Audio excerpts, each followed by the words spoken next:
and welcome to The Beat. I'm Jason Johnson, in for Ari Melber. Big show tonight. We start with a new wave of violent threats on the right. Surprise, surprise. And like the Capitol riots, which replaced the orderly transfer of power with deadly violence, it revolves around what used to be the routine workings of government, an infrastructure bill. President Biden planning to sign it next Monday after it passed the House with strong support from Democrats, as well as, shockingly, 13 House Republicans. And that's where the story kind of goes off the rails. The AP reporting today on the death threats now facing those 13 Republicans. Quote, harsh blowback that shows conservatives growing more militant, fanned by Trump's bellicose time in office. The Times detailing some of that blowback. Quote, one caller instructed Representative Adam Kinzinger of Illinois to slit his wrists and rot in hell. Quote, another hoped Representative Don Bacon of Nebraska would slip and fall down a staircase. A third lawmaker has been inundated with angry messages tagging her as a traitor. And NBC News has obtained a profanity-laced voicemail message sent to Congressman Fred Upton. F***ing traitor. That's what you are. You're a f***ing piece of traitor. I hope you die. I hope everybody in your f***ing family dies. MAGA lawmakers fanning the flames. Marjorie Taylor Greene calling the 13 lawmakers traitors and tweeting out their office telephone numbers. Matt Gaetz making it clear this isn't about the policy of infrastructure. It's about 13 defectors failing to be partisan enough. I can feel your blood pressure rising, Grant, and I'm right there with you. We had the Democrats on the ropes. We had the ability to make Joe Biden a lame duck president, to stop his agenda. The question for Leader McCarthy and the rest of our conference, really, is whether or not we will allow people to be designated as Republican leaders on major committees and subcommittees while they fight for the Joe Biden agenda. Also tonight, top Democrats calling to censure House Republican and Trump diehard Paul Gosar after Gosar posted a violent cartoon of his likeness killing Congresswoman Alexandria Ocasio-Cortez on Twitter. We're choosing not to show the full video, but you can see the screen grab ahead. I'll talk live to a top Democrat leading the charge on this issue. All of it coming amid broader concerns from law enforcement. Department of Homeland Security issuing this new security warning. Quote, extremists have called for attacks on elected officials, political representatives, government facilities. Y'all, this is not a drill. This is a real warning. These are real threats coming from the right, coming from networks, coming from individuals, coming from politicians, once again targeting the normal workings of American government. Joining me now to discuss is Christina Greer, associate professor with Fordham University and NBC News presidential historian Michael Beschloss, host of Fireside History with Michael Beschloss, streaming only on Peacock. Michael, I'm going to start with you because I want people to understand historically where our current times sort of fit in. This kind of vocal violence towards elected officials. It seems like every other day we're reporting on school boards and people being threatened with death, elected officials being threatened with death, and targets being put on their heads on social media. How common is this era? And if we've seen this in the past, what does it usually lead to? We're watching the clock be turned back to 1859, to the eve of the Civil War, where there was violence on the floor of Congress, and there were threats of violence. But the difference is that those who were for violence and insurrection were not the Democrats or the Republicans. They were the secessionists that finally formed the Confederacy. So in a way, this goes a step beyond the time of before the Civil War. The Republican Party, as both of you, all of us are, we all got our BAs in political science, all three of us, and I'm glad you're here, Christina, too. And, you know, we all know that the Republican Party started as the anti-slavery party in the mid-1850s. The party, as it soon was, of Abraham Lincoln, civil rights, rule of law, ultimately national security. They talked a lot about law and order. That's what Republicans were until relatively recently, at least professed to be. And what are they tonight, Christina and Jason? They're the party that says that January 6th was not what I think it is, and the two of you think it was, which was a violent insurrection that threatened to overthrow the government of this country and rob Joe Biden of the presidency and hand it to Donald Trump, who was not elected, something we had never seen before in our history. With the help of the incumbent president, Donald Trump, the Republicans are now the party that flirts with Viktor Orban of Hungary, authoritarianism. You were just talking, Jason, about what members of the Republican Party, the kind of sanctions against them just for voting for an infrastructure bill. The idea of James Madison and our founders was that, people would consult their conscience and they wouldn't normally be in lockstep with a faction, as they refer to parties. So all I'm saying is tonight we're in a situation where oftentimes the Republican Party reminds me less of Abraham Lincoln than it does of Mussolini. Well said. Dr. Greer, so the recent poll just came out.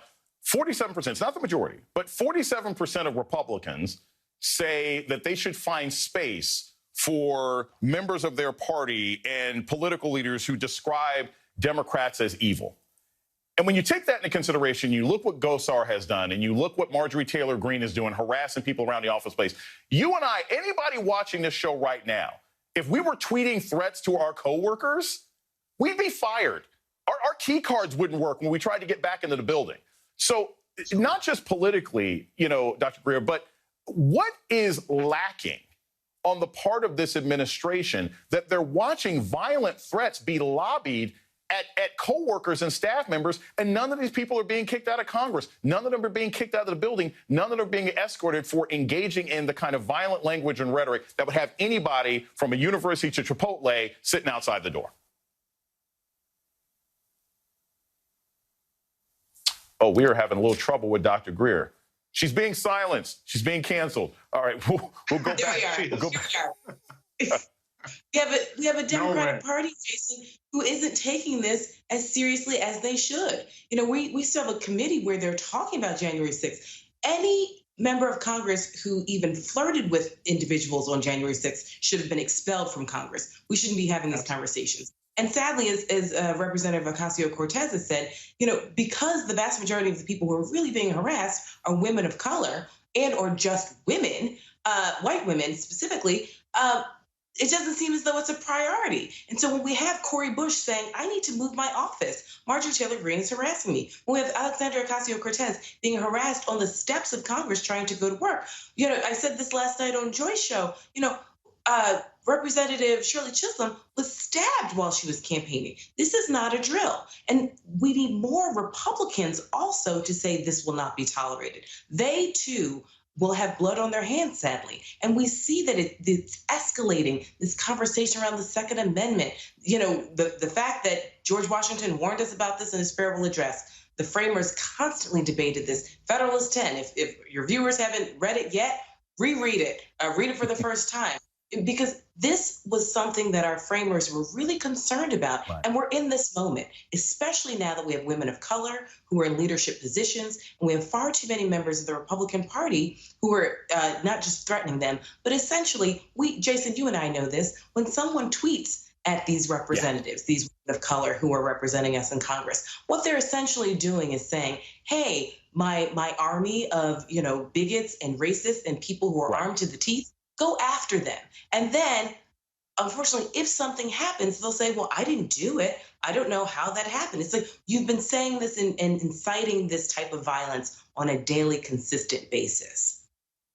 Yeah, I always know when I've been on right-wing websites because my email is filled with lots of colorful words. Dr. Greer, I want to stick with you for a second. I'm going to play this audio from a package on the Today Show talking specifically about what you're saying on this issue of not just that this is violence being directed by the right, but violence being directed in particular at women in positions of power. This is a way to shut you up. They're trying to. And trying to drive you from office. I think that's exactly what's happening. And we're seeing a lot of these threats focused on Democratic women secretaries of state. Dr. Greer, it's targeted not just racially, but also gender-wise, right? Absolutely. We can think about Governor Gretchen Whitmer from Michigan, where there were threats to not just murder her, but to kidnap her and then begin to kidnap members of the Democratic Michigan caucuses. I mean, we know that as, journalists and political scientists and academics, you and I and our colleagues consistently get threats. Mine are oftentimes intersectional as a Black person and as a woman. So raping and lynching, which is, sort of par for the course that far too many women have to experience in leadership positions in elected office. And sadly, you continue to do your job, but knowing that this threat is real. And we can look at January 6th to really see the extent to which people will go to take back what they view as theirs from people who they don't view as full citizens, from people who they don't view as belonging or deserving of American democracy or American citizenship. Michael, I want to make sure that we get to this before we go to break. I've got to point out, we have this other story here about book burning. The fact that you talk about going back to the 1850s, we now have Republicans at school boards, conservatives at school boards saying that they want to burn books. They want to burn books that they think are sexually explicit. They want to burn books that they think have materials or information in them that they don't want their children exposed to. Above and beyond the fact that anybody who is a parent or teaches kids right now should be thrilled that a child actually wants to go into a brick and mortar bookstore or a library and grab an actual book, we should be thrilled about that. What does this say about the current direction of the right that you now have people non-ironically saying we should be burning books? It's getting violent, it's getting authoritarian, and it has no sense of history, because anyone with a sense of history knows that in 1938, book burning meant Nazi Germany. That's what was being done on Kristallnacht, which was actually just about this week, the anniversary of it, the attack on Jewish people in Germany and the ratcheting up of everything we came to see in the time of the Holocaust and Nazi Germany. Dwight Eisenhower, who, as we all know, was the leader of Allied forces in Europe, became president in 1953. He gave a wonderful commencement speech at Dartmouth, 1953. It was the time of Joseph McCarthyism, the time that you heard a lot of the same stuff. Let's ban certain books, let's ban, cancel certain people. And Eisenhower said to the students, don't join the book burners. I wish Eisenhower were back. Dr. Christina Greer, Michael Beschloss, thank you so much for starting us off. Joining me now is Democratic Congresswoman Jackie Speer, who is behind the push to censor GOP Congressman Paul Gosar. Thank you, Congresswoman, so much for joining us this evening. I'm going to start with this, and I think this is important. We've been having this conversation since the beginning of the year. What is the mood like in Congress right now? What's the morale like when you have these 3 or 4 members, Republicans, who are consistently attacking and threatening their colleagues? Are people becoming despondent? Are Republicans coming to you in the cloakroom and saying, yeah, I feel really bad about this, but I'm afraid to say anything? What's the mood like in Congress? Well, it's actually quite toxic, Jason. And the fact that we have members who will make motions to adjourn regularly or force suspension bills to be taken up for roll call votes are throwing sand into the gears of the democracy that we value, and it slows the process down. The fact that we have members of Congress who voted for an infrastructure bill that were Republicans, and Republicans on the Senate side voted for that same bill, and now they're being attacked, and you don't have the leader of the Republican caucus, Kevin McCarthy, speaking up about it. He lets Ms. Green go ahead and post their telephone numbers. I mean, this is a truly dangerous set of circumstances. So you can censure Paul Gosar, but I don't know that censuring means anything to most of these members of Congress, because whether it's Gosar or Gates or Marjorie Taylor Greene or Steve King before, I mean, most of these folks seem to spend most of their time on Twitter or Fox News anyway. They're not really doing their jobs. So is there a plan, or are there tools at your disposal beyond simply censoring? Because, again, if this was happening at Chipotle, if this was happening at Amazon, if this was happening at any other government office, anywhere in Washington, D.C. right now, someone engaging in the behavior that Paul Gosar engaged in would be suspended, and they would not be allowed to come back in the building. So is there anything you can do beyond censure? Well, there's censure, there's reprimand, and there's expulsion. Those are the vehicles we have. Now, we can strip them of their committees, much like we have for Ms. Green. But in the end, if we sit silently, and that's why I decided to move forward with the censure resolution, if we sit silently, it's tacit approval. And he keeps crossing the line. And others keep crossing the line. And it's important that we speak out.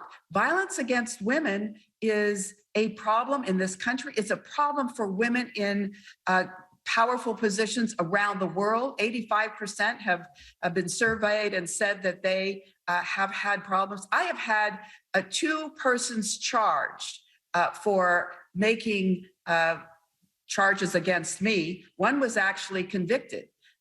But we have allowed this to get out of hand, and it's time to put a stop to it. Congresswoman Ocasio-Cortez was chosen by Mr. Gosar to be killed in his little cartoon. It wasn't a cartoon. And he to somehow to minimize that is reprehensible. And to suggest that the President of the United States should be slain, it's out of control. And it's time that we force our colleagues to be held accountable. Congresswoman Spear, thank you so much for your efforts to maintain some sanity and decency in Congress. I appreciate that.